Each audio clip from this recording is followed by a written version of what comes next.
আল্লাহ নবী সাল্লাল্লাহু আলাইহি সাল্লাম বলেন, নাফরমান যখন কবরে প্রশ্নের জবাব দিতে পারবে না, তখন কবর তাকে একটা চাপ দিবে, সংকীর্ণ হয়ে যাবে কবর।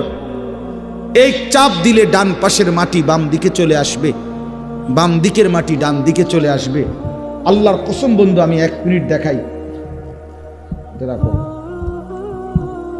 আল্লাহ রাসূল সাল্লাল্লাহু আলাইহি সাল্লাম বলছে, এতে করে তার ডান পাশের হাড্ডি পাঁজর ভাঙ্গা বাম পাশের পাঁজরের হাড্ডিতে ঢুকে যাবে, বাম পাশের গুলো ডান পাশে ঢুকে যাবে। কেমন? তো নবীজি উদাহরণ দিছে, হাত্তা তাখতালিফা আদলাউহু, এই যে আঙ্গুল, এই যে এটা যেরকম একটা আর একটার মধ্যে এরকম ঢুকে গেছে, আল্লাহর কসম নবী বলছে হাড্ডি পাঁজরের এ পাশের গুলো এই পাশে এভাবে ঢুকে যান। তামসা করো না, তামসা করো না। মানুষের বেডি সাউন আর মোবাইল আর একটা মোটরসাইকেল চালান আর চুলের এমনি একটু পরপর ফিরাউন, এটা ছাগলামি ছাড়া আর কিচ্ছু না। এটা কোনো জীবন না ভাইয়া। বাদ কতটি খাওনার হত্যা লাউন, এটা কোনো জীবন না। জীবন অনেক সুন্দর, হায়াত অনেক দামি, হায়াত অনেক দামি। হ্যাঁ, নিজের কল্যাণ, মানুষের কল্যাণ, নিজের আখেরাত, মানুষের দুনিয়া সুন্দর করা, এই সবটার মধ্যে অনেক তৃপ্তি আছে। গুনার মধ্যে তেমন কোনো তৃপ্তি নেই, অপরাধ বোধ কাজ করে। একজন অভিভাবকের জিম্মাদারি সন্তান এবং বাচ্চার জীবন গঠনে তাদেরই আসলে দায়িত্ব। অভিভাবক বলতে বাবা মা, বড় ভাই, চাচা, জ্যাঠা, দাদা, এরাই অভিভাবক, তার মাথার উপরে ছায়া। এখন সেই আপন মানুষগুলোই যদি বাচ্চাটার চরিত্র, আখলাক, চলাফেরা নষ্ট করে দেয়, তো এর চাইতে বড় জুলুম আর কি হইতে পারে? আপনজন যদি নিজের সন্তান, নিজের ভাই নষ্ট করে দেয়, তার চাইতে বড় অপরাধ আর কি বলেন? এর চাইতে বড় জুলুম আর কি হইতে পারে? এতটা ছোট বাচ্চা, এই বাচ্চা তার হাতে এই বড় মোবাইলটা তুলে দেওয়ার এতটুকু আকল, দিমাগ, এতটুকু বিবেক যদি না থাকে, তো আমাদের সমাজ টিকবে কিভাবে বলে? ছোট ছোট বাচ্চা যদি সবাই যদি দিন রাত এই গুনার মধ্যেই লিপ্ত থাকে, তো আমাদের আগামী প্রজন্ম, আগামী জেনারেশন আলোকিত মানুষ হবে কিভাবে? চরিত্রবান হবে কিভাবে? 3 বছরের বাচ্চাও যদি মোবাইল ছাড়া না ঘুমায়, ভাত খাইতে না চায়, তো আমাদের ভবিষ্যৎ কি? আগামী সম্ভাবনাটা কি আমাদের বলে? এই জন্য আসলে এটা জুলুম। কমপক্ষে অপ্রাপ্ত বয়স্ক বাচ্চার হাতে যেই বাপ, ভাই, আত্মীয় স্বজন এই বড় মোবাইল তুলে দেয়, আপনি তার উপরে জুলুম করলেন, নিজে অনেক বড় ক্ষতি করলেন। রাসূলুল্লাহ সাল্লাল্লাহু আলাইহি ওয়াসাল্লাম বলছেন, কুল্লু মাউলুদিন ইউলাদু আলাল ফিতরা, প্রতিটি মানব সন্তান ইসলাম মানার, আল্লাহকে মানার পুরা যোগ্যতা নিয়ে এই পৃথিবীতে ভূমিষ্ঠ হয়। ফাআবাওয়াহু ইউহাব্বিদানিহি আও ইউনাসসিরানিহি আও ইউমাজ্জিসানিহি, অতঃপর মা বাবা, এখানে ব্যাখ্যার মধ্যে আছে অভিভাবক, মা বাবা সহ অভিভাবক ওই সন্তানটিকে, ওই মানব ভূমিষ্ঠ বাচ্চাটিকে ধীরে ধীরে ইহুদি বানিয়ে দেয়, অথবা খ্রিস্টান বানিয়ে দেয়, অথবা অগ্নি পূজক বানিয়ে দেয়। তাহলে অভিভাবক নষ্ট করে দেয়। আল্লাহ নবী সাল্লাল্লাহু আলাইহি সাল্লাম বলছেন, আর রাজুলু আলা দীনে খলীলিহি, মানুষ যাকে সঙ্গী বানায় তার দ্বারা মানুষ প্রভাবিত হয়। যে যার সাথে উঠা বসা করে, চলাফেরা করে, কিছু সময়ের ব্যবধানে তার প্রভাব তার মধ্যে আসে। তাই জন্য এটাই যদি আপন হয় মোবাইলটা, তো তার মধ্যে খামখেয়ালি, খাহেসাত, নফসের পূজা, মনের চাহিদার যথেচ্ছ অনুসরণ, এটাই তার মধ্যে আসবে। একটা পর্যায়ে বাচ্চা এখনই সমস্ত ছেলে পেলে মা বাবা পরিবার ধর্ম আখেরাত কিছুর সাথে কোনো বন্ধন নাই। অধিকাংশ সন্তানের জীবনটা শুধুই মোবাইল কেন্দ্রিক, বন্ধু বান্ধবদের আড্ডা আর এই মোবাইল দেখা, এই এক জীবনের উপরে 12, 14, 16, 18 ঘন্টা হায়াতের শেষ। তো এই ছেলেটা বুঝতেও চাচ্ছে না যে অধীর ভবিষ্যতে তার কি হবে। এই সময়গুলো, এই হায়াতের এই লম্বা টাইম আর তো ফিরবে না। কোনো ঘন্টা, কোনো মিনিট, কোনো সেকেন্ড পৃথিবীতে আর নতুন করে দ্বিতীয়বার আসে না। নতুনটা তো নতুন সময়, এইটা তো আর আসে না। মনে করেন 23শে নভেম্বর 2024, এটা আর কোনোদিন হবে না। আগামী বছর 23শে নভেম্বর হবে, তো সেটা তো 2025 সাল। শনিবার আর এই শনিবার আর হবে না, আগামী শনিবার আসবে, কিন্তু সেটা তো 23 তারিখ না, সেটা তো হবে 30 তারিখ। তাইলে প্রতি ঘন্টা, মিনিট, সেকেন্ড একবারই আসে। কোরআন শরীফে আছে, বারবার একটা কথা আছে কোরআন শরীফে, মৃত্যুর সময় থেকে শুরু করে জাহান্নামে পর্যন্ত প্রত্যেকটি পাপী নাফরমান আল্লাহর কাছে মৃত্যুর সময়, কবরে, হাসরের মাঠে এবং জাহান্নামে বারবার আল্লাহর কাছে একটা জিনিস চাইবে। সেটা হলো, আল্লাহ আমার দুনিয়ার জীবনে কিছু সময়ের জন্য ফেরত দেন, একটু সময়। কোরআন শরীফের বহু আয়াত আছে, হাত্তা ইযা জাআ আহাদাহুমুল মাউতু ক্বালা রাব্বিরজিউন। আল্লাহ তাআলা বলেন, যখন নাফরমানের মৃত্যুর সময় হয়, মালাকুল মউত আজরাইল দেখে, তখন সে বলে, আল্লাহ কিছু সময়ের জন্য দুনিয়ায় থাকতে দেন। কোরআন শরীফে আছে, ওয়া আনযিরিন নাসা ইয়াওমা ইয়াতিহিমুল আযাবু ইয়াওমাল কিয়ামা ফায়াকুলুল লাযীনা যালামু রব্বানা আখিরনা ইলা আজালিন করিব। আল্লাহ তাআলা বলেন, হে নবী, আপনি লোকদেরকে কিয়ামত দিবসের, হাসরের ময়দানের আযাবের কথা ভয় দেখান, কেননা সেদিন সমস্ত জালেম নাফরমান পাপী আল্লাহকে বলবে, আল্লাহ ইলা আজালিন করিব, অল্প একটু সময়ের জন্য আমাকে দুনিয়ায় ফেরত যেতে দেন।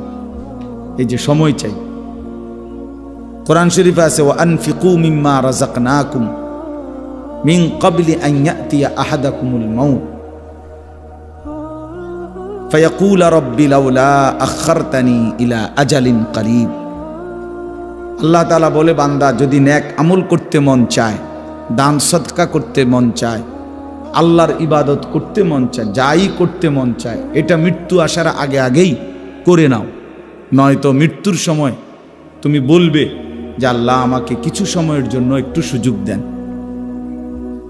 কোরআন শরীফে আছে, জাহান্নামী জাহান্নামের মধ্যে বারবার আল্লাহকে বলবে, রব্বানা আখরিজনা না'মাল সালিহান গায়রাল্লাযী কুন্না না'মাল। আল্লাহ আপনি আমাকে কিছু সময়ের জন্য দুনিয়ায় ফেরত যেতে দেন, যদি যেতে পারি আমি নেক আমল করব। রব্বানা আখরিজনা ফাইন উদনা ফাইন্না যালিমুন। জাহান্নামী বলবে, আল্লাহ আমারে কিছু সময়ের জন্য জাহান্নাম থেকে বের করেন, এবার যদি ফিরে গিয়ে আবারও অন্যায় করি, পাপ করি, তাহলে আমি বড় বেশি জালেম, এরপরে আপনি আমারে তার চাইতে কঠিন শাস্তি দিয়েন, কিন্তু এবার একটু সুযোগ দেন, আরেকবার। তো এই সবগুলো কথার জবাবে একটাই, কাল্লা। আল্লাহ তাআলা বলবেন, কখনোই না, না বান্দা, এটা হবে না। ওয়ালান ইউআখিরাল্লাহ, আল্লাহ তাআলা কাউকে আর কখনোই এক জাররা বিন্দু সময় দিবেন না। আওয়ালাম নুআম্মিরকুম, কোরআন শরীফে আছে, আল্লাহ তাআলা বলবেন, বান্দা আমি কি তোমাকে সময় দেই নাই? আমি কি হায়াত দেইনি? দিয়েছিলাম। আমি যথোপযুক্ত টাইম দিছি।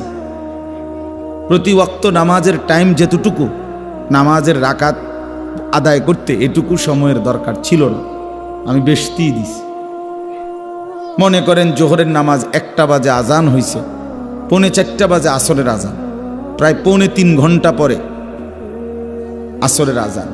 তো 12 রাকাত বা 10 রাকাত নামাজ পড়তে 2.25 ঘন্টা লাগে? কথা বলেন না। ফজরের 4 রাকাত নামাজ পড়তে কি 1 ঘন্টার মতো টাইম লাগে? তা আল্লাহ তাআলা তো সময় দিছেন বেশি, রাকাত তো কম, টাইম তো কম। আসর থেকে মাগরিব প্রায় 1.5 ঘন্টা, 1.5 ঘন্টা। দেখছেন কি আওয়াজ করে কি? তো এই টাইমটা 4 রাকাত আসরের নামাজ পড়তে কি এতটা টাইম দরকার ছিল? ছিল। এই জন্য বললাম আমার ভাই ছেলেরা, তোমরা যারা মোবাইল হাতে, এটা নামায় ফেলো, সবাই মোবাইল নামাইয়া এমনি শুনো, ভালো হবে, ভালো হবে। কোনো কিছু কাজ করে না আমাদের সন্তানদের মাথায়, বললে হাসে, প্রতিবন্ধীর মতো। মানসিক রোগী যারা, যাদের তারসিরা, এগুলা নিজে নিজে হাসে। এটা কিছুটা প্রতিবন্ধিতার লক্ষণ। আমাদের অধিকাংশ সন্তান এখন চিন্তাগতভাবে, বুদ্ধিগতভাবে প্রতিবন্ধী। কিছু বললে গুনাহ ছেড়ে দেওয়ার কথা, পাপের, যে এতটা মিথ্যা কথা বলো কেন, কোনো নামাজ পড়ো না কেন, তোমার সারাদিন আড্ডা দাও, হে হাসে। তাহলে বোঝা গেল আসলে তার ব্রেনে কোনো স্বাভাবিক কাজ করে না। মানুষকে লজ্জা দিলে, মানুষকে কিছু বললে তার তো উচিত মাথা নোয়ায় ফেলা, বুঝতে শিখা। এই জন্য বাপ, এটা গুরুত্বপূর্ণ বিষয় যে অনেকটাই সন্তান প্রতিবন্ধিতার শিকার। দুশ্মন এই পরিমাণ গুনাহ, নাফরমানি আর ফালতু কাজে আমাদের সন্তানদেরকে কাজে লাগাইছে, বেচারার মাথায় আর কিছুই ধরে না, কোনো কিছুই আর কাজ করে না। মা একটা আদেশ কাজ করতে বললে হে পারবে না, এক কথায় উত্তর দিয়ে দিস, পারতাম না। বাপরে ডাক দিলে পারতাম না, পারবে না। কেন পারবে না? ওই যে তার তো সময় নেই। তাহলে এইটার কিন্তু একটা সময় চরম মূল্য দিতে হবে, চরম মূল্য দিতে হবে, চরম খেসারত দিতে হবে। আমার একজন আত্মীয় আছে, আপনজন, উনির মনে আছে, উনি অনেক সময় আমার ঘরে দেখলে জড়াইয়া ধরে অনেক সময় কাঁদে, ভাই আমার আব্বা কত হাজারবার যে, লক্ষবার যে কইছিল, ফুট তুই একটু পর, একটু পর, দিন শিখ। আমি কোনো গুরুত্ব দিছিলাম না। এখন আমি খেতে কাজ করি আর গরুরে ঘাস খাইটা খাওয়াই। সংসারে যে গরু পালে, গাভী পালে, তোদেরকে দেখি আফসুস করে আর কি, যে আমরা একই বাড়িতে বড় হইলাম, একসাথে বড় হইলাম, সেদিন হয়তো তোরা বাবের কথা শুনছিলি, আমি শুনি নাই, আমার আপনজন। তো এই জন্য বললাম ভাই, আসলে অচিরেই দুনিয়াতেও আফসুস করো। কোনো মিথ্যা, কোনো গুনাহ, পাপ, অবহেলা, খামখেয়ালি, সময়ের এই নিদারুণ অপচয়, একেবারে এটা নিশ্চিত আল্লাহর কসম ওই ব্যক্তিকে। তো এই জন্য এটা আফসুস করতেই হবে। কোরআন শরীফে আছে, এই কথাটা মনোযোগ দিয়ে শোনেন। কোরআন শরীফ আছে একেবারে প্রত্যেকটা পাপী, নাফরমান, আমি কিংবা আপনি, ছেলেরা তোমরা কিংবা বাবারা, কোরআন শরীফ আছে প্রত্যেকটা পাপী, নাফরমান হাসরের ময়দানে একটা শব্দ বারবার বলবে। সেটা কি? ইয়া লাইতানি, আফসুসের শব্দ। হায় যদি, ইয়া লাইতানি কুনতু তুরাবা, হায় আমি যদি আজ মাটি হয়ে যেতাম। ইয়া লাইতানি লাম উতা কিতাবিয়া, হায় আমার আমল নামাজ যদি আমার হাতে না দিত। ইয়া লাইতাহা কানাতিল কাদিয়া, হায় আজ যদি আমার মৃত্যু হয়ে যেত। সব হাসরের ময়দানের আফসোস। ইয়া লাইতানি ইত্তাখাযতু মা'আর রাসূলি সাবিলা, হায় যদি আমি রাসূলের পথ ধরতাম। ইয়া লাইতানি লাম আত্তাখিজ ফুলানান খলিলা, হায় আমি যদি ওই অসৎ মন্দ লোককে বন্ধু না বানাইতাম। ইয়া লাইতানি লাম উশরিক বিরব্বি আহাদা, হায় আমি যদি আল্লাহর সাথে শিরিক না করতাম। ইয়া লাইতানি কুনতু মা'আহুম ফাআফুজা ফাওজান আযীমা, হায় আমি যদি আল্লাহর প্রিয় বান্দাদের সঙ্গী হতাম তাহলে আজ আমিও সফল হতাম। ইয়া লাইতানা আতা'না আল্লাহ ওয়া আতা'না আর-রাসূলা, হায় আমি যদি আল্লাহ এবং রাসূলের আনুগত্য করতাম। এসব কোরআনের আয়াত। ইয়া লাইতানি কদ্দামতু লি হায়াতি, হায় আমি যদি দুনিয়ায় থাকতে আজ এই আখিরাতের জন্য কিছু নেকি পাঠাইতাম। এই দেখছুনি ভাই, সবগুলো কি কোরআনের, সবগুলো কোরআন। অর্থাৎ এটাই তার আফসোসের শব্দ। তাহলে বোঝা গেল প্রত্যেকটা গুনাহ, পাপ, আল্লাহর নাফরমানি আজ কিংবা কাল, দুনিয়া আখিরাত দুই জায়গাতেই আফসোস আনবেই আনবে, আনবেই আনবে। প্রতিটা গুনার শেষ মাথায় আফসোস আছে, হতাশা আছে। প্রতিটা গুনার পিছনে আগুন আছে, প্রত্যেক গুনার পিছনে আগুন জ্বলে, আগুন জ্বলে। এজন্য কোরআনুল কারীমে আল্লাহ তাআলা বলছেন, ইয়া আইয়ুহাল্লাযীনা আমানু কু আনফুসাকুম ওয়া আহলিকুম নারা, হে ঈমানদারগণ নিজেকে এবং পরিবারের সদস্যদেরকে আগুন থেকে বাঁচাও।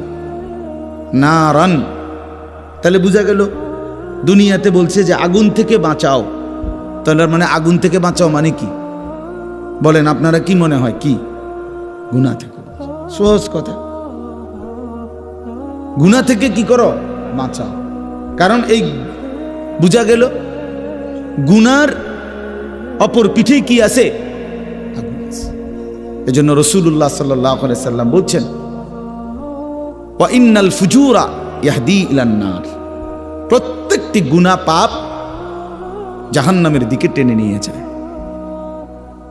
ওয়া ইন্নাল বিররা ইয়াহদি ইলাল জান্নাহ, প্রতিটি নেক বীর, নেক কাজ জান্নাতের দিকে টেনে নিয়ে যায়। ইয়াহদি ইলাল জান্নাহ, জান্নাতের দিকে টেনে নিয়ে যায়। এই জন্য বাপ, ছেলেরা, ভাই সবাইরে বলি, তোমরাও আলাদা শোনো, মনোযোগ দিয়ে শোনো। আমি এক্ষুনি অল্প একটু সময় কথা বলবো আল্লাহ চাইলে। তাহলে আমার বলার উদ্দেশ্য হলো আমাদের এই খামখেয়ালি, আমাদের এই গুনাহ, আমাদের এই দিন রাত আল্লাহ থেকে সরে থাকা, ইসলামকে ত্যাগ করা, ইবাদত আমলের প্রতি, নামাজ রোজা কিছুই আমাদের ভাল লাগে না। সব কিছু দুনিয়ার ভাল লাগে, এক ওয়াক্ত নামাজ পড়তে ভাল লাগে না। তো এইটাই তো জাহান্নামের পরিণতি, আগুনের পরিণতি, এটাই তো গুনাহের পরিণতি। তো এই জন্য বললাম বাপ, আফসুস আনবেই আনবে, আমারও আপনার আনবে। কোরআন শরীফে আছে, আরে হাদিসে আছে, আল্লাহর নবী সাল্লাল্লাহু আলাইহি ওয়াসাল্লাম বলছেন, আল্লাহর নেক বান্দারা যখন জান্নাতে যাবে, জান্নাতে কোনো দুঃখ নাই, আফসুস নাই, কোনো রকমের সামান্য কোনো বিরক্তি, ক্লান্তি কিচ্ছু নেই। লা ইয়ামাসসুহুম ফিহা নাসাবুন ওয়া মা হুম মিনহা বিমুখরাজিন, আল্লাহ বলে জান্নাতি বান্দা কোনো ক্লান্তি স্পর্শ করবে না এবং জান্নাত থেকে তাকে কখনোই বের করা হবে না। তাহলে জান্নাতে কোনো আফসুস থাকবে না। কিন্তু এরপরেও নবীজি বলছেন সাল্লাল্লাহু আলাইহি ওয়াসাল্লাম যে জান্নাতি বান্দার একটা আফসুস থাকবে। জান্নাতে যাওয়ার পরেও জান্নাতি বান্দা একটি আফসুস করবে। কি সেই আফসুস? আফসুস করবে, হায় দুনিয়ায় যেই সময়গুলো আল্লাহর জিকির, আল্লাহর স্মরণ, আল্লাহর ইবাদতে কাটাই নাই, ওই সময়গুলোর জন্য আফসুস করবে। সেই সময়গুলো যদি আল্লাহর ইবাদতে কাটাইতাম তাহলে আজকে আমার জান্নাত আরো উঁচা হতো, আরো উপরে উঠতে পারতাম। এই আফসুস, সময়ের অপচয়, এটার জন্য জান্নাতে গিয়েও কি হবে? হায়াতের অপচয়, জীবনের অপচয়, এটা সাংঘাতিক ব্যাপার। হাসরের ময়দানে বান্দার প্রতি আল্লাহর প্রথম প্রশ্ন, আন উমরিহি ফিমা আফনাহু, বান্দা বলো আমার দেওয়া হায়াত কোথায় শেষ করেছ? এই প্রথম প্রশ্ন। দ্বিতীয় প্রশ্ন আবার বলো, ও আন শাবাবিহি ফিমা আবলাহু, আলাদাভাবে আবার বলো শুধু যৌবন কালটা কোথায় খরচ করছো? একবার বলবে পুরা হায়াত, সেটা কোথায় শেষ করেছ? আবার বলবে যে পৃথকভাবে আবার বলো যে প্রাপ্তবয়স্ক বালেগ হওয়ার পর থেকে 40 বছর 45 বছর পর্যন্ত এই যে যৌবন কাল, এইটা কোথায় ব্যয় করছো? তার মানে কিসের প্রশ্ন? হায়াতের। এই সময় কোথায় শেষ করছিলা বান্দা? এটা বলো, এটা বলো। কোরআন শরীফে আছে, আল্লাহ তাআলা বলেন, সুম্মা লাতুসআলুন্না ইয়াওমাইদিন আনিন নাঈম। আল্লাহ তাআলা প্রত্যেককে আল্লাহর দেওয়া প্রতিটি নিয়ামত সম্পর্কে অবশ্যই অবশ্যই জিজ্ঞেস করবেন, জিজ্ঞেস করবেন। লাতুসআলুন্না আরবি ভাষায় লামে তাকিদ বা নুনে তাকিদের সিগা, মানে অবশ্যই অবশ্যই জিজ্ঞেস করবেন। ফাওয়ারাব্বিকা লানাসআলান্নাহুম আজমাইন। আল্লাহ বলেন কসম বান্দা, আমি আমার কসম করছি। আল্লাহ নিজের কসম করে বলছে। আল্লাহ বলেন আমি আমার নিজের কসম করে বললাম তোমাদের সকলকেই আমি আল্লাহ জিজ্ঞেস করব। ফাওয়ারাব্বিকা লানাসআলান্নাহুম আজমাইন আম্মা কানু ইয়ামালুন। যা কিছু তুমি জীবনে করেছিলে আমি জিজ্ঞেস করব। ওয়াকিফুহুম ইন্নাহুম মাসউলুন। কোরআন শরীফে আছে আল্লাহ ফেরেশতাদেরকে হাসরের ময়দানে বলবে আমার প্রতিটি বান্দাকে দাঁড় করাও, এখন তাদেরকে একজন একজন করে জিজ্ঞেস করা হবে। প্রিয় বন্ধু আমার, এটা মনে রাখার বিষয়, আমাকেও আপনাকেও জিজ্ঞেস করা হবে। হায়াতের এই সময়গুলো, রাত দিন, এই ঘন্টা, এই মিনিট, এই সেকেন্ড, এই বন্ধুদের আড্ডা, মদের আড্ডা, জুয়ার আড্ডা, মোবাইলের আড্ডা, নারীর আড্ডা, অশ্লীলতা, বেহায়াপনা, অসভ্যতা, নোংরামি, নাচ গান, গল্প গুজব, গান বাদ্য, এই মিনিট, এই সেকেন্ড, এই সময় আল্লাহর কাছে জবাব দিতে হবে, জবাব দিতে হবে। হাসতে হাসতে ছেলেরা নামাজ পড়ে না, শুধু শুধু কোনো কারণে। শরীর, স্বাস্থ্য, চোখ, নাক, কান, হাত, পাও, হাঁটু, কোমর, কনুই, আপনার কোনো অসুবিধা নেই। গতকাল শুক্রবার ছিল না, গতকালকে আগের দিন রাত্রে থেকে আমার এই হাড্ডিটা এখানের, শুধু এই হাড্ডিটার মধ্যে কি ঘুম থেকে উঠার কারণে নাকি কেউ বলতেছে ঠান্ডার কারণে অথবা বাত ব্যথার, মানে এতটা প্রচণ্ড ব্যথা করে যে সকালবেলা আমি শুক্রবার আমার জুমার নামাজের মসজিদ ঢাকায়, সকালবেলা তো আমি ঘুমাই, আমি মসজিদে গিয়ে পৌঁছছি 4:30 বাজে রাতের, তার 5:40 ফজরের জামাত, ফজরের নামাজ পড়ে আমি শুইছি। কিন্তু এইটার ব্যথায় মানে আমি 11টা পর্যন্ত এই কাতরাইছি, ঘুমাইতে পারছি না, মানে এতটা প্রচন্ড, মানে নড়লেই ব্যথা করে, মনে যেন ছিঁড়া যাইতেছে ব্যথায়, এমন অবস্থা। তো কিছুই না, শুধু এই হাড্ডিটাতে একটু ব্যথা করে, এতটুকুই, আর কিচ্ছু। কিন্তু আমার 5 ঘন্টার ঘুম কোরবান হয়ে গেছে, আর কোনোভাবেই ঘুমাইতে পারি না, এতটা অস্থিরতা। এখন আমার সাথী দুজন ঘুমাইছে, কিন্তু আমি ঘুমাইতে পারি, শুধু এই পাশ ও পাশ ছটফট ছটফট করছি। তো ভাইয়া, আল্লাহ তাআলা যদি 1 ঘন্টা 1 মিনিটের জন্য সুস্থতা তুলে নেয়, আরাম সরায় নেয়, আল্লাহর কসম পৃথিবীর কোনো নারী, ছবি, তোমার মোবাইল আর তোমার বন্ধু কোনো কিছুই তোমার সুখ আনতে পারবে না। এই আমার এই কথাটা দোস্ত বুঝতে শিখো, বুঝতে শিখো। প্রতি ঘন্টা প্রতি মিনিট আল্লাহ তাআলা আমাদেরকে সুস্থ রাখতেছেন। হাদিসের মধ্যে আছে আল্লাহ তাআলা জিজ্ঞেস করবে দুইটা জিনিস। আল্লাহ প্রথমেই বান্দাকে বলবে হাসরের ময়দানে, বান্দা বলো তো, আলাম নুসিহ জিসমাকা, আমি কি তোমার শরীরটা সুস্থ রাখি নাই এত দিন? জ্বর হইছে কয়দিন বলো, সুস্থ ছিল কয়দিন? মাথা ব্যথা হইছে কয়বার, স্বাভাবিক ছিল কয়বার? পেট ব্যথা হইছে কয়বার, পেট স্বাভাবিক ছিল? আমার এই হাড্ডিতে হয়তো আজকে 30 বছরে একবার ব্যথা করছে, আর তো কোনোদিন ব্যথা করে নাই, ঠিক না? হয়তো 20 বছর পরে আজ একটু ব্যথা হয়েছে একদিন। হ্যাঁ, তো আল্লাহ তাআলা বলবেন, বান্দা আমি কি তোমাকে এতটা লম্বা সময় সুস্থ রাখি নাই? তো তার বিনিময়ে আমার সেজদাটা কেন দিতে পারলা না? কেন পারলা না বাবা? ছেলেরা বলো ভাই, যে বন্ধুর সাথে তুমি 6টা ঘন্টা কাটাইলা, ও তোমারে কি কি দিছে এই পর্যন্ত? কি দিল? কি দিল? মোবাইল কি দিল তোমাদেরকে? নারীর ছবি দিয়ে অর্জন কি হলো বাপ? দেখছো তো, ঠিক আছে, এই পর্যন্ত 10,000 নারী দেখছো, তো কি উপভোগ করতে পারছো কয়জন? কি বুঝলা, কি পাইলা? নারীর ওই ছবি থেকে অর্জনটা কি সেটা বলো ভাইয়া। উলঙ্গ দৃশ্য থেকে তোমার অর্জন কি,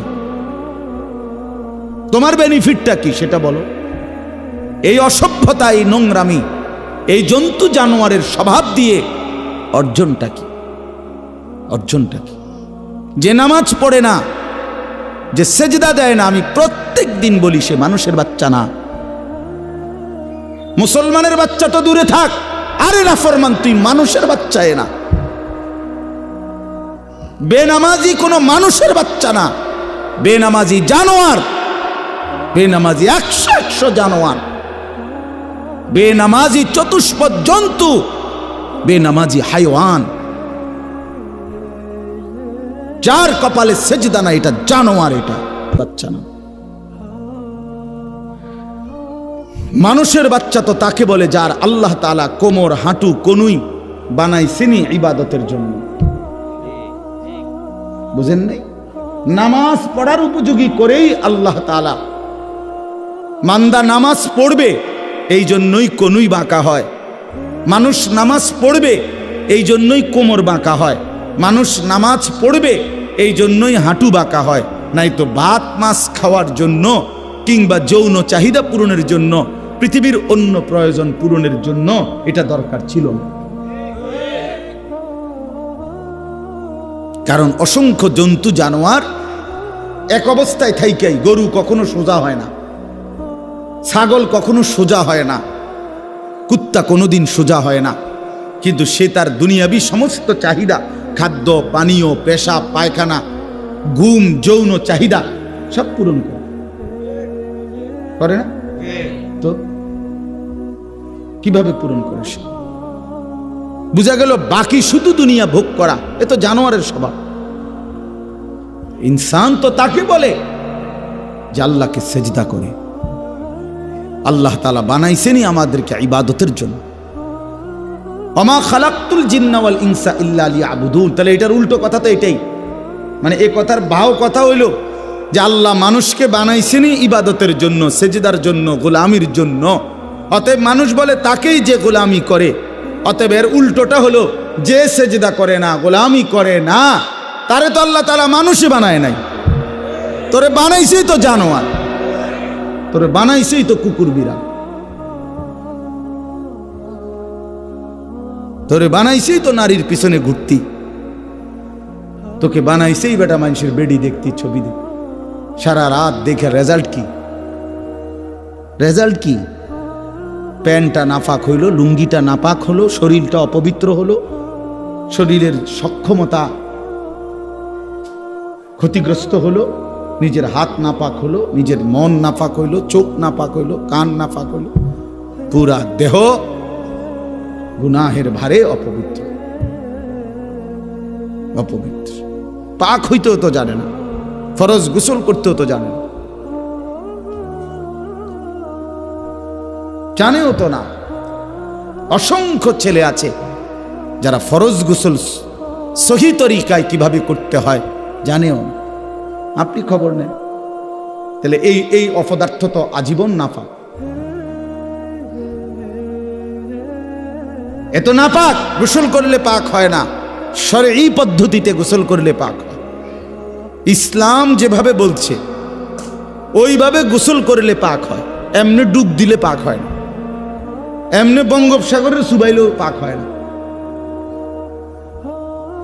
শরীয়ত সম্মত পদ্ধতিতে গোসল করতে হয়, ইসলাম নির্ধারিত পদ্ধতি বলছে। এই জন্য বাপ আমি অনুরোধ করলাম, লম্বা বয়ান মাকসাদ না আমার। তোমরা অনেকগুলো ছেলে বসছো, আমার কয়েকজন বয়স্ক বাবাও বসছেন, আপনাদের সবাইকে লক্ষ্য করে এই কথাটাই বললাম। এক নাম্বার কথা হলো এটা, নিজের জীবনের উপরে কদর করেন, হায়াতের কদর করেন, ভাবতে শিখেন। কাজে লাগাইলো এই হায়াত, নষ্ট করে দিল এই হায়াত। একবারই, শুধু একবার। জিন্দিগির কোনো ইউটার্ন হয় না, রাস্তার ইউটার্ন হয়, মানে পিছন দিকে আবার আসা যায়। ওই মাঝখানের কাঁটাটা দিয়ে ঘুরলে আবার পিছনে আসা যায়, এটা রাস্তায়। কিন্তু হায়াতের ইউটার্ন হয় না, চাইলেই আর পিছনের দিকে আসা যায় না। আমরা আর কেউ কোনো দিন আজকের বিকালে আর আসতে পারবো না। আজকে যে শনিবার যে এখন যে বিকালটা গেল, সেখানে কি আর আমরা ফিরতে পারবো কোনো দিন? এই জন্য বাবা আমি আবারও বলছি, আল্লাহর কথা বললে, কোরআনের কথা বললে, হালাল হারামের কথা বললে, তোমারে গুনার কথা বললে যদি তোমার হাসি আসে, মনে করো কিছুই মনে হয় না তোমার বিবেকে, তুমি প্রতিবন্ধী, মনে রেখো। তুমি মূলত পাগল, মাতাল, তোমার মাথায় ডিস্টার্ব। সত্যি কথা, মানুষ বুদ্ধিবৃত্তিক ভাবে কিছু প্রতিবন্ধিতা আছে এমন যেটা বোঝা যায় না, যেটা কেউ অনেকে বুঝেও না যে সে যে প্রতিবন্ধী। সব প্রতিবন্ধী একরকম না, বুদ্ধি প্রতিবন্ধী আর শ্রবণ প্রতিবন্ধী এক কথা না। কথার কথা, একজনে কানে শোনে না, সে একটা প্রতিবন্ধী। আরেকজন হলো সে একজন আকলে তেমন কিছু ধরে না, স্বাভাবিক সব চলতেছে, তো এইটা একরকম না। আল্লাহ তাআলা কোরআনুল কারীমের জন্য বলছেন, পাপী নাফরমানদের ব্যাপারে, প্রত্যেক নাফরমান পাপীর ব্যাপারে কোরআন শরীফে বহু আয়াত আছে। আল্লাহ তাআলা একটা কথা ঘুরে ঘুরে বলছে, ওয়া আকসারুহুম লা ইয়াকিলুন, ওয়া আকসারুহুম লা ইয়াকিলুন, ওয়া আকসারুহুম লা ইয়াফকাহুন, ওয়া আকসারুহুম লা ইয়ালামুন। আল্লাহ বলছে নাফরমান অধিকাংশই তারা কিছুই বোঝে না, কিছুই জানে না, কিছুই তাদের আকলে ধরে না। তো কোরআন শরীফের শব্দ, লা ইয়াকিলুন, আকল নাই, আকলে ধরে না। লা ইয়াফকাহুন, কিছুই বোঝে না। লা ইয়ালামুন, কিছুই জানে না, কিছুই জানে না। গুনাহ মানুষকে নিস্তব্ধ করে দেয়, গুনাহ মানুষকে অপদার্থ বানিয়ে দেয়, গুনাহ মানুষকে প্রতিবন্ধী বানিয়ে দেয়। একটা পর্যায়ে নাফরমান বেঈমান, আল্লাহ তাআলা কোরআনে বলছে, আল্লাহর অবাধ্যতা, কুফর, শিরিক, গুনাহ একদিন মানুষটাকে কেমন বানায়, যে এমন হয়ে যায় যে তার দিল থাকে কিছুই বুঝে না, কান থাকে কিছুই শুনে না, চোখ থাকে কিছুই দেখে না। লাহুম কুলুবুল লা ইয়াফকাহুনা বিহা ওয়া লাহুম আযানুন লা ইয়াসমাউনা বিহা ওয়া লাহুম আ'য়ুনুন লা ইউবসিরুনা বিহা। আর এভাবেই আল্লাহ ডাইরেক্ট বলছে, উলাইকা কাল আনআম, এটা আর কিছু নয়, শুধুই জানোয়ার। এই জন্য আমি যে একটু আগে বললাম, দোস্ত বেনামাজি তুই জানোয়ার, এটা আল্লাহর কোরআন। বেহায়া তুই জানোয়ার, মূলত চরিত্রহীন সন্তান, চরিত্রহীন নারী, বেপর্দা নারী, বেহায়া নারী, নিজের রূপ আর যৌবন বিক্রি করে রাস্তায় মানুষের সামনে সামনে ফেরি করে, ওই মূলত জানোয়ার ছাড়া আর কিচ্ছু না, ওই হাইওয়ান, মূলত হাইওয়ান। প্রত্যেক পাপীর মধ্যে আকল নাই। গুনাহ মানুষকে মূর্খ বানিয়ে দেয়, আকল শেষ করে দেয়। এজন্য প্রত্যেক পাপী জাহেল। কোরআন শরীফে আছে। হ্যাঁ, একটা চমৎকার উদাহরণ আছে কোরআন শরীফে। ইউসুফ আলাইহিস সালামের 10 ভাই, ওনারে ছোটবেলায় পানির কূপে ফেলে দিছে না, আপনারা জানেন না এটা? তো এরপরে তো কত ঘটনা, কত কিছু হইল না। ইউসুফ আলাইহিস সালামকে আল্লাহ উঠাইলেন, উনি মিশরে গেলেন, জুলাইখার বাড়িতে ছিলেন, জুলাইখা অবৈধ প্রস্তাব দিছেন, উনি উনার শতভাগ চরিত্র হেফাজত করছেন। একটা পর্যায়ে জেলখানায় গেছেন, জেলখানার থেকে বের হইছেন, বের হওয়ার পরে মিশরের অর্থমন্ত্রী হইছেন। এরপরে মিশরে এবং আশেপাশে চতুর্দিকে দুর্ভিক্ষ লাগছে। দুর্ভিক্ষ লাগার পরে উনি বিনা অল্প মূল্যে খাদ্য বিক্রি করতেন ইউসুফ আলাইহিস সালাম মিশরের অর্থ মন্ত্রণালয় থেকে। তো ওই দীর্ঘদিন 40 বছর পরে, বরাবর 40 বছর পরে ওই 10 ভাই এই অভাবে পইরা মিশরে আসছে খাদ্য কিনতে অর্থমন্ত্রীর কাছে। অর্থমন্ত্রী দেখেই চিনছে এরা আমার সেই ভাই, কিন্তু 3 বার আসছে তারা মোট খাবার কিনতে। প্রথমবারও ইউসুফ আলাইহিস সালাম পরিচয় দেয় নাই, দ্বিতীয়বারেও পরিচয় দেয় নাই, তৃতীয়বারে ইউসুফ আলাইহিস সালামের 10 ভাই যখন খাদ্য কিনতে আসছে, এতটা অভাব ছিল তখন ওনাদের এই 10 জনের, তখন ওনারা এই তৃতীয়বারে আইসা ওই অল্প দাম যেটা সরকারি নির্ধারণ করছে এইটাও ওনাদের কাছে নাই। বুঝেন নাই? এমনি তো রেট কমাই নাই, কিন্তু এই কম দামটাও নাই। মনে করেন 10 ভাই 10 বস্তা খাবার নিবে, এখন 10 বস্তা খাবারের দাম 100 টাকা, কথার কথা। এখন উনাদের কাছে 100 টাকাও নাই, আছে ধরেন 30 টাকা, 40 টাকা, 50 টাকা। শেষবারে তৃতীয়বারে এই কোরআন শরীফে আছে, তখন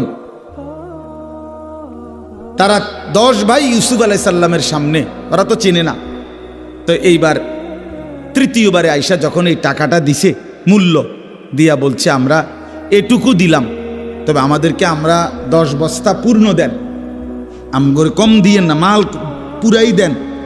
টাকা তো নাই, তো বাকি টাকাটা আপনি ওয়াতাসাদ্দাক আলাইনা, আমগরে সদকা দেন, ভিক্ষা দেন, আমরা আর নাই। তো কোরআন শরীফ আছে, আল্লাহ তাআলা বলছে হায় দেখো দুনিয়াবাসী, 10 জনের কি পরিণতি আর একজনের কি পরিণতি। 10 জনে মিলে সিদ্ধান্ত নিছে একজনকে শেষ করে দিতে, একজনের মালিক আল্লাহ সিদ্ধান্ত নিছে 10 জনকে নিচে নামায় দিবে, একজনকে উপরে উঠাই দিবে। সুবহানাল্লাহ। কোরআন শরীফে আছে 10 ভাই মিলে বলছিল, ওই সূরাতে আছে শুরুতে, ওয়া নাহনু উসবা, আমরা 10 জনই তো একটা শক্তি। 10 জন এক থাকলে অসুবিধা কি? বিল্ডিং ঠেললে বাইতে গামু, বুঝেন নাই? আরেকজনের খাল কাইটা বাইত লইয়া বললাম, অসুবিধা কি? আমরা একটা শক্তি। আল্লাহ বলছেন না বেটা, 10 জন না 10 লক্ষে শক্তি নয়, শক্তি শুধুই আল্লাহর জন্যে। আন্নাল কুওয়াতা লিল্লাহি জামিআ, শক্তি শুধুই আল্লাহর, ক্ষমতা শুধুই কার? আল্লাহ। 16 বছরের জালেম ভেবেছিল আর কারো কোনো ক্ষমতা নাই, একদিন 2:30 বাজে দেখে নিজের কোনো ক্ষমতা নাই। নিজের কি নাই? তখন কিশোর তরুণ যুবক 16 বছরের আর 18 বছরের নওজোয়ানের কাছেই 16 বছরের সাজানো সংসার ছেড়ে দিয়ে পলাইতে হয়েছে। আমার ছোট মেয়ে গাটি উঠটি লইয়া পলাইতে হয়েছে। তার মানে এটা বোঝা উচিত, শক্তি শুধুই কার? আল্লাহর। ভাইয়া আল্লাহ, শক্তি শুধুই আল্লাহর। এই ইসরায়েলিরা একদিন টের পাবে, অচিরেই ইসরায়েলের এই ইহুদি কুত্তারা একদিন দেখবে তাদের কিচ্ছু নাই, ইমানের পতাকা, ইসলামের পতাকা ফিলিস্তিনে পথ করে উঠছে ইনশাআল্লাহ, কোনো সন্দেহ নাই, কোনো সন্দেহ। ওই বেঈমান হেরেই যাবে একদিন। এই দেখতে দেখতে একদিন থাকবে। এর চাইতে কত বড় বড় জালেম এই পৃথিবী থেকে হারায় গেছে, আর ইসরায়েলের মতো এই অল্প কয়েকজন কুত্তা ওরা বুঝি টিকবে? এত সহজ বিষয় না। আল্লাহই বড়। কে বড়? আল্লাহু আকবার, আল্লাহু আকবার। আল্লাহই বড়, আল্লাহই বড়। ওয়ালা যিকরুল্লাহি আকবার। আল্লাহ বলেন আল্লাহর স্মরণ এটাই বড়। আল্লাহই বড়, আল্লাহই বড়, আল্লাহই বড়। ছেলেরা নষ্ট হইও না, মুসলমানের বাচ্চা, তোমাদেরকে বলি, এই অল্প সময়ের মধ্যে দেখবা হক আর বাতিলের যুদ্ধ দেখবা, ইসলাম আর কুফরের যুদ্ধ দেখবা, ইমানদার আর বেঈমানের লড়াই দেখবা। তখন দেখবা মনে পড়বে, যদি এখন থেকে নামাজি না হও, চরিত্রবান না হও, আমি বললাম হকের পক্ষে, ইমানের পক্ষে থাকতে পারতা না। বেঈমান তোমাদেরকে কাপুরুষের কাতারে পাঠাই দিবে, বুজদিলের কাতারে পাঠাই দিবে, পারতা না।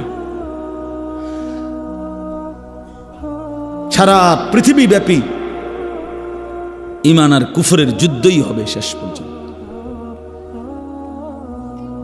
আগামীর যুদ্ধ মুসলমান আর বেঈমানের যুদ্ধ, এবং সেটা বিশ্বব্যাপী। আগামীর যুদ্ধ মাহাদি আর দাজ্জালের যুদ্ধ। সেটা বাংলাদেশ না, সেটা পৃথিবীব্যাপী।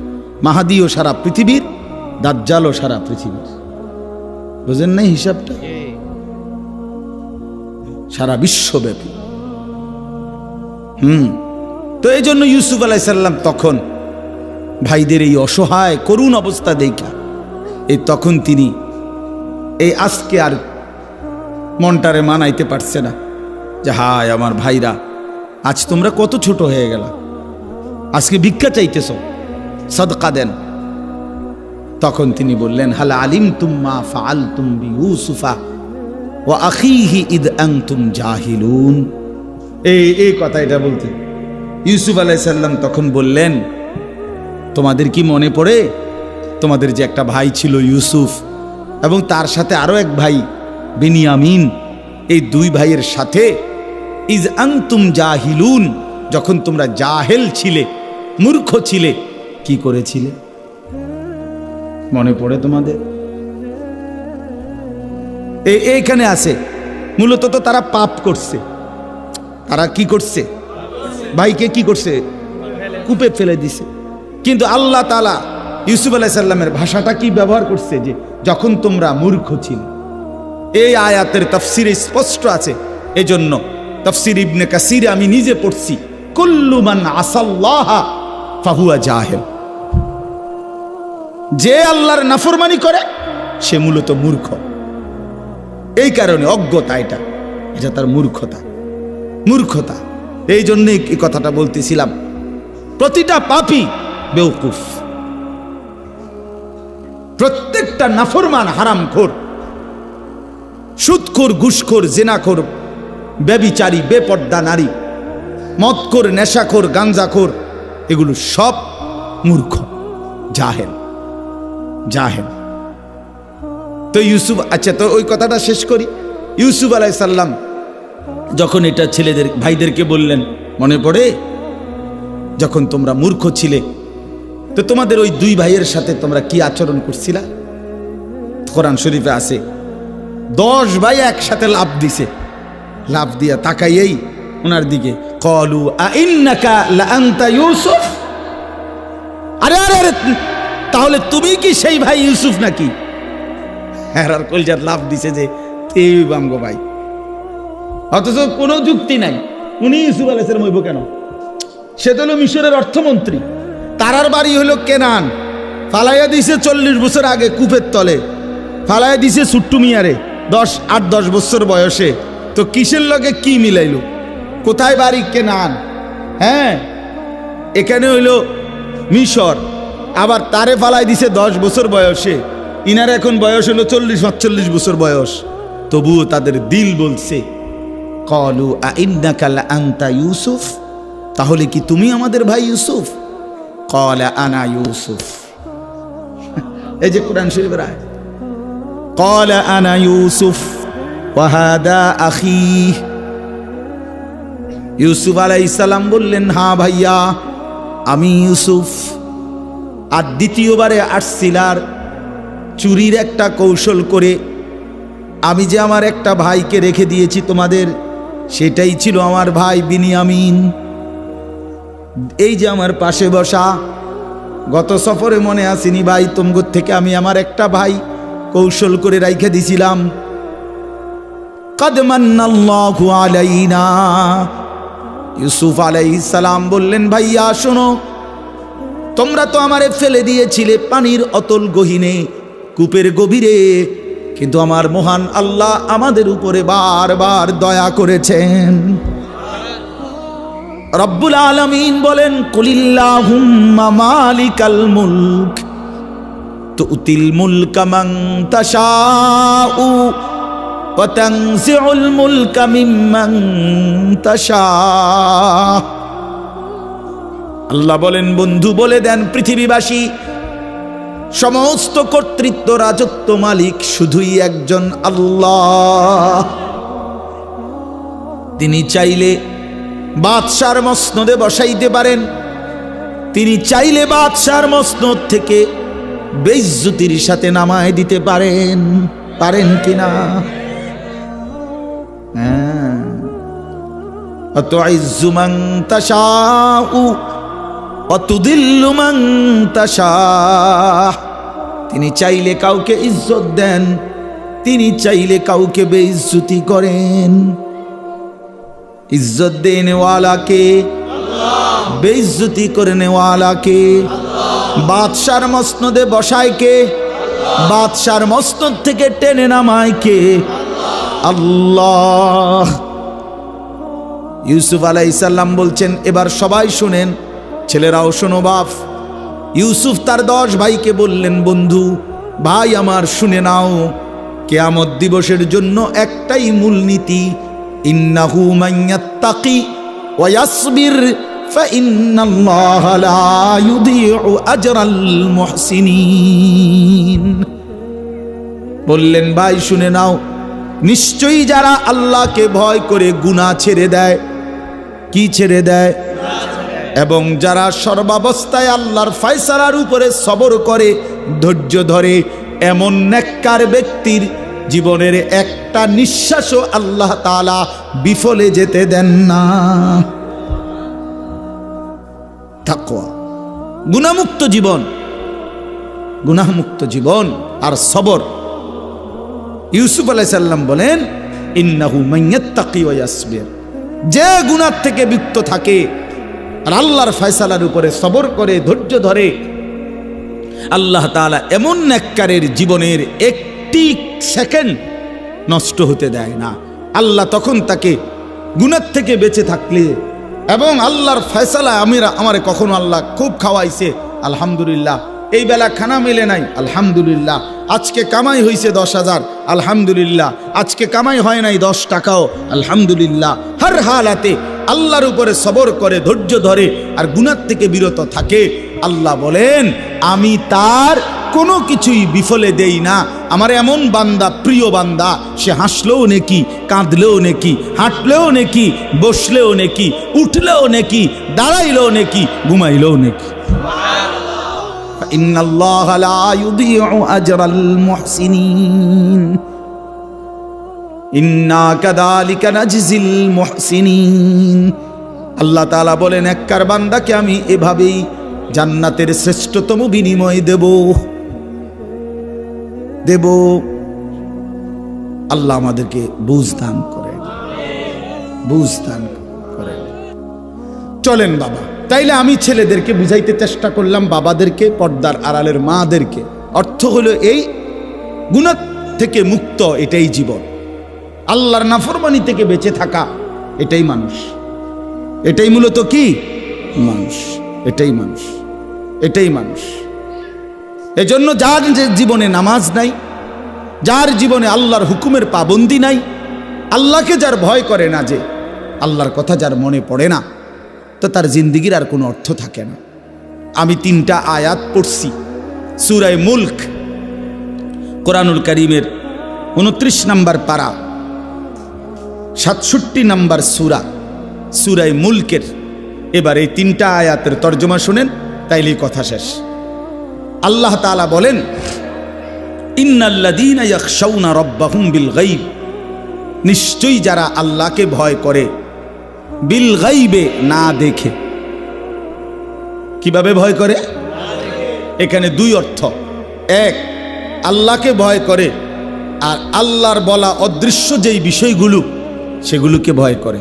অর্থাৎ আল্লাহ তাআলা কোরআন এবং সুন্নায় আল্লাহ এবং রাসূল কবরের কথা বলছে, হাসরের ময়দানের কথা বলছে, আমলনামা আমাদের হাতে দিবে এটা বলছে, মিজানের পাল্লায় ওজন হবে এটা বলছে, ফুলসিরাত পার হইতে হবে এটা বলছে, কবরে আযাব হয় এটা বলছে, জান্নাত দিবে অথবা জাহান্নাম দিবে এটা বলছে। এর কোনোটাই আমরা দেখি নাই, ঠিক কি না বলে? আমরা কবরের আযাব তাও দেখি নাই, আমরা হাসরের মাঠ তাও দেখি নাই, আমরা ফুলসিরাতও দেখি নাই, জান্নাত জাহান্নামও কি করি নাই। কিন্তু আল্লাহকে বিশ্বাস করি বলে, আল্লাহকে ভয় করি বলে এগুলোও মানি,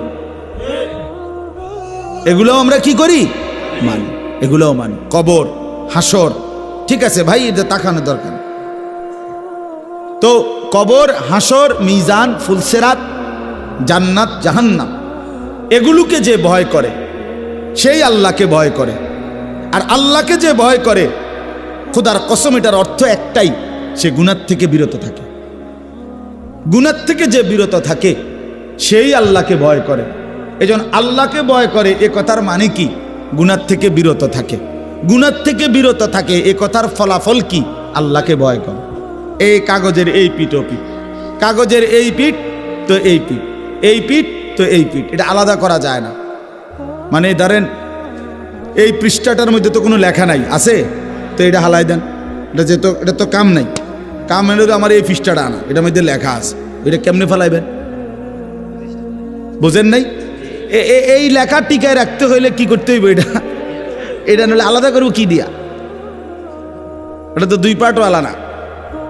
ঠিক এরকম আল্লাহকে ভয় করে তো গুনাহ থেকে বিরত থাকে, গুনাহ থেকে বিরত থাকে তো আল্লাহকে ভয় করে। তো এই পিঠে যদি লেখেন আল্লাহর ভয়, তো ওই পিঠে পাইবেন গুনাহ থেকে বিরত থাকে। এতে পিঠে যদি দেখেন গুনাহ থেকে বিরত থাকে, তো ওই পিঠ উল্টাইলে দেখবেন আল্লাহকে ভয়, আল্লাহকে ভয় করে, এটা উল্টাইলেই পাবে। তো ইন্নাল্লাযীনা ইয়াখশাউনা রাব্বাহুম বিল গায়ব, নিশ্চয়ই যারা না দেখে আল্লাহকে ভয় করে, মানে আল্লাহর কথাগুলোকে ভয় করে, আখিরাতকে ভয় করে, পরকালকে ভয় করে, কবরকে ভয় করে, জাহান্নামকে ভয় করে, হাসরের মাঠকে ভয় করে, আল্লাহ বলেন আমি তাদেরকে 2টা পুরস্কার দেব। সুবহানাল্লাহ। কয়টা পুরস্কার? লাহুম মাগফিরাহ। 1 নাম্বার আল্লাহ বলেন এমন বান্দার জীবনের সমস্ত গুনাহ আমি আল্লাহ মাফ করে দেব। দ্বিতীয় পুরস্কার ওয়া আজরুন কাবীর, আমি আল্লাহ এমন নেককার বান্দা আমাকে ভয় করে গুনাহ থেকে বেঁচে থাকে যে আমি আল্লাহ তাকে সর্বশ্রেষ্ঠ পুরস্কার জান্নাত দিয়ে দেব। এটা আল্লাহ তাআলার কথা, আল্লাহ তাআলার ওয়াদা, এটা আল্লাহ তাআলার ওয়াদা। উইদ্দাত লিল মুত্তাকিন, আল্লাহ তাআলা বলেন জান্নাত বানানোই হয়েছে মুত্তাকিদের জন্য, আমাকে ভয় করে এমন বান্দাদের জন্য, এমন বান্দাদের জন্য। প্রিয় ভাই আমার, বন্ধু আমার, গুনাহমুক্ত জীবন গঠন করতেই হবে দোস্ত আমার, নাহলে কষ্ট পাইবা ভাইয়া, বাবা কষ্ট পাইবেন, মা বোনদেরকেও বলি কষ্ট পাবেন, আমিও কষ্ট পাবেন, আপনিও পাবেন। কবরের আযাব, হাসরের ময়দানে জাহান্নামের আযাব, হাসরের ময়দানের আযাব সে তো বহুত পরের কথা। রাসূলুল্লাহ সাল্লাল্লাহু আলাইহি সাল্লামের হাদিসের মধ্যে আছে, আল্লাহর নবী বলেন মা রাআইতু মানজারান কাত্তু ইল্লা ওয়াল কবরু আফজাউ মিনহু। আল্লাহর রাসূল বলছে উম্মত, কবরের চাইতে ভয়ানক আযাব, কবরের আযাবের চাইতে ভয়ানক কোন দৃশ্য আমি মুহাম্মদ জীবনে 2 চোখে আর কিছু দেখি নাই। মা রাআইতু মানজারান কাত্তু, এতটা ভয়ানক আযাব, এমন ভয়ঙ্কর দৃশ্য আমি রাসূল আর কিছুই দেখি নাই। আল্লাহর নবী সাল্লাল্লাহু আলাইহি সাল্লাম বলেন কবরে নাফরমান যখন প্রশ্নের উত্তর দিতে পারবে না, তখন একজন ফেরেশতা এসে ইউদরাবু লাহু মিমিতরাকাতিম মিন হাদিদ, লোহার একটা গুর্জ, লোহার একটা হাতুড়ি দিয়া তারে এত জোরে একটা আঘাত করবে, দরবাতান বাইনা উজুনাইহি, দুই কান বরাবর মাঝখানে আঘাত করবে।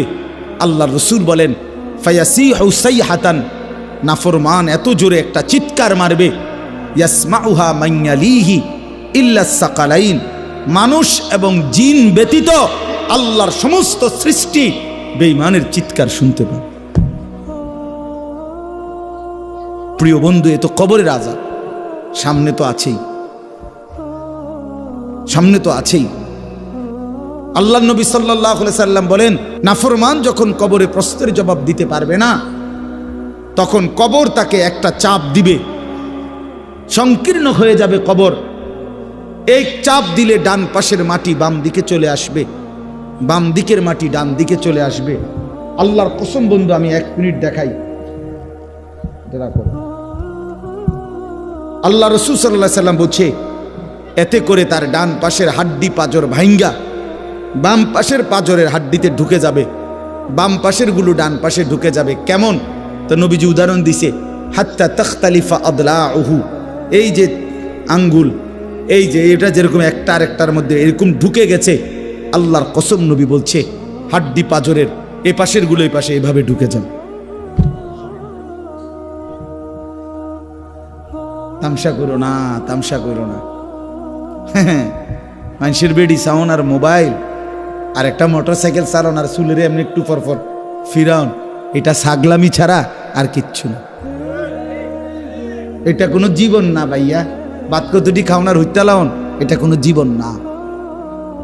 জীবন অনেক সুন্দর, হায়াত অনেক দামি, হায়াত অনেক দামি। হ্যাঁ, নিজের কল্যাণ, মানুষের কল্যাণ, নিজের আখেরাত, মানুষের দুনিয়া সুন্দর করা, এই সবটার মধ্যে অনেক তৃপ্তি আছে। গুনার মধ্যে তেমন কোনো তৃপ্তি নেই, অপরাধবোধ কাজ করে। যে যত বড় গুনাই করুক, তার ভিতরে কিছুটা হলেও লজ্জিত অনুভূতি থাকে, যে কেউ যদি জানে, কেউ যদি দেখে, কেউ যদি বোঝে, তাহলে তো গুনাহ মানুষকে স্বস্তি দেয় না, লোনা জলে তৃষ্ণা মেটে না। মানে যে পানি লবণাক্ত, ওই পানিতে কি হয় না, এই ঠিক বুজুর্গানে দিন বলে, লোনা জলে যেমন তৃষ্ণা মেটে না, গুনায় সেরকম তৃপ্তি আসে না। তুমি 1 কোটি নারীও দেখলে তোমার তৃপ্তি হবে না। একজন পবিত্র স্বামী স্ত্রী, তারা হালাল স্বামী স্ত্রী যে পরিমাণ তৃপ্ত হয়, তুমি পৃথিবীর সব নারী উলঙ্গ করে দেখলেও সেই তৃপ্তি হবে। আমি বুঝার জন্য খোলামেলা বললাম। তুমি অপেক্ষা করো যুবক, তুমি অপেক্ষা করো, নষ্ট হইও না। এই পৃথিবীতে স্বামী স্ত্রী, নারী পুরুষের এই পবিত্র বন্ধন দিয়েই পৃথিবী এই পর্যন্ত আসছে, আল্লাহর ইচ্ছা। স্বামী স্ত্রীর বন্ধনের মাধ্যমেই মানুষের এই ধারাবাহিকতা। তো কাজেই এমন একটা নারী, এমন একটা স্ত্রী হালাল অপেক্ষা করলে অচিরেই মিলে যাবে, আল্লাহর পক্ষ থেকেই মিলে যাবে। যাকে আল্লাহ পুরুষ বানিয়েছেন, তার জন্য আল্লাহ তাআলা বৈধ স্ত্রীও সৃষ্টি করেছেন, এটা কোরআন শরীফে আল্লাহ বলছেন। কাজে এটার জন্য নিজেই এই অল্প বয়সে কুত্তার মতো হয়ে যাওয়া, শুয়োরের মতো হয়ে যাওয়া, জানোয়ারের মতো হয়ে যাওয়া, এটা সুস্থ স্বাভাবিক কাজ নয়। কেন তুমি কুত্তার মতো পাগল হয়ে গেলা? পৃথিবীর সব নারী দিয়া তুমি করবা কি? কি করবা? নর্তকী দিয়ে তুমি করবা কি? অশ্লীল নারী দিয়ে তুমি করবা কি?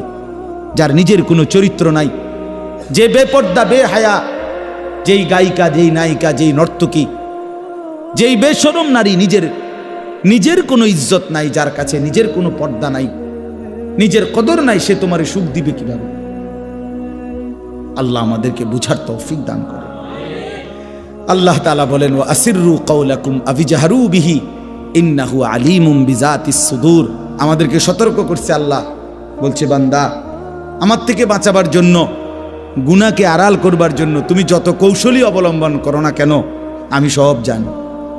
তুমি যদি জোরে কথা বলো, আমি এটা যেমন শুনতে পাই, একদম আস্তে বললে, ইয়ারফোন লাগাইয়া কইলেও আমি শুনি।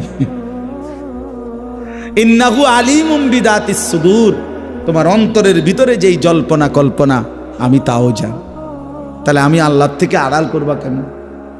ওয়া আসিররু কাওলাকুম, তোমাদের কথাগুলো যদি আস্তেও হয়, আবি জাহারু বিহি, তোমাদের কথাগুলো যদি উঁচু আওয়াজেও হয়, ইন্নাহু আলিমুন, নিশ্চয় আল্লাহই সব জানেন, বিদাতিস সুদূর, অন্তরের জল্পনা কল্পনা সহ। তাহলে আল্লাহর থেকে আড়াল করার সুযোগ কি? সর্বশেষ আল্লাহ বলেন, আলা ইয়ালামু মান খালাক ওয়া হুয়াল লতীফুল খাবীর। আল্লাহ তাআলা বলে, বান্দা আমার একটা যুক্তি শুনো তো। আল্লাহ একটা যুক্তি দিছে আমাদেরকে, আলা ইয়ালামু মান খালাক। আচ্ছা বলো তো বান্দা, যিনি সৃষ্টি করেছেন তিনি জানবে না কি বানাইছেন, কি করতেছে? মানে এটা যে কোম্পানি বানাইছে, এটা কোনান দিয়ে কথা কয়, কোনান দিয়ে আওয়াজ বাইর হয়, এটা কোম্পানি জানে না, জানে আলগা মানুষে। কথা বলেন না কেন? কোম্পানি বানানোওয়ালা কোম্পানি তো অধিক জানে এটার ব্যবহার বিধি। তা আল্লাহ তাআলা বলেন, আমি বানাইলাম, আমি জানতাম না, তুমি এটা কি কও? তুমি এটা ভাবলা কেমনে বেওকুফ?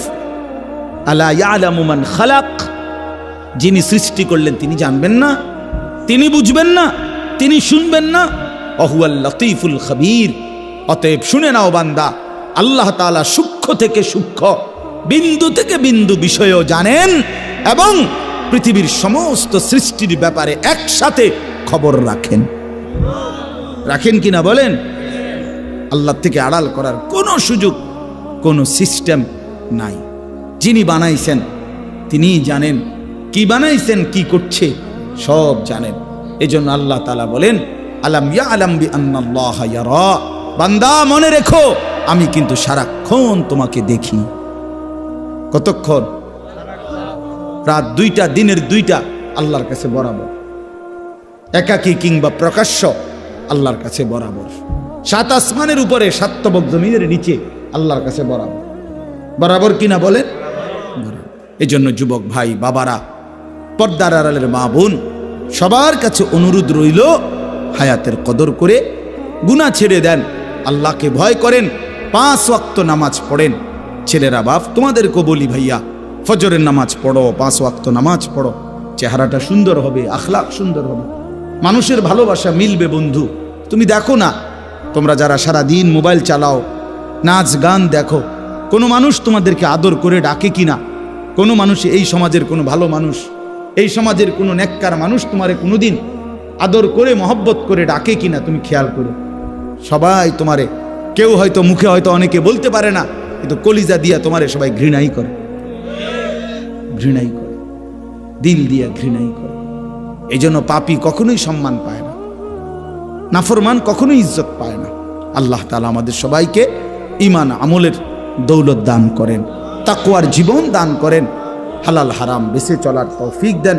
এই মাদ্রাসা আল্লাহ তাআলা কবুল করে নেন, মাদ্রাসার জরুরত আল্লাহ তাআলা পূরণ করে দেন। আজকের এই মাহফিল আল্লাহ তাআলা কবুল করেন।